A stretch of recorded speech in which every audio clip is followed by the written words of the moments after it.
What's up, guys? We are into day 4 of week 2 of the Shock and Awe program. Now, yesterday was a recovery day. We kind of went through some of our best mobility drills, and today I'm heading into the gym to tackle the 100 rep bench challenge. I'm kind of beat up from earlier in the week, just from the high volume, and I know that I'm going to have to try to hit 100 reps at 60% of my body weight in the shortest amount of time possible. So that means for me, who doesn't do a lot of barbell training, I do majority of dumbbell lifts or specialty bars. So I might throw in Swiss bars, axles, and some variety of other bars that we have for bench pressing. But since I stay away from the barbell, just from all the heavy years of benching that I did with bad form, you know, my shoulders are kind of beat up, so I like to use dumbbells the majority of the time for pressing movements. So if I'm going to be hitting this bench challenge, I want to definitely make sure my shoulders are warmed up.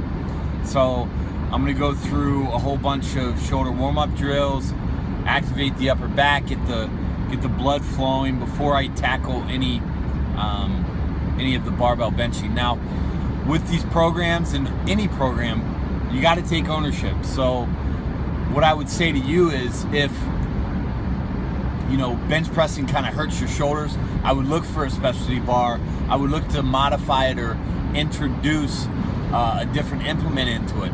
The other thing that you can do is more of like a mountain dog approach from John Meadows. You could take and move your primary lift to the end of the workout to ensure all the supplemental work, all the accessory work will get, you know, all the muscle groups, the supportive musculature, the prime muscle groups warmed up, all your joints warmed up. So you could change the bar, change the implement, or you could switch the order around just to accommodate your specific needs. So after that, we go into the upper back. You guys know it's some type of vertical pulling variation.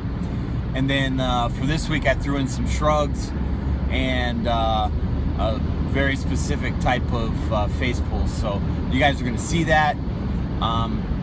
Once we go into day 5 of week 2, that's going to be our vanity day. You're going to check that out.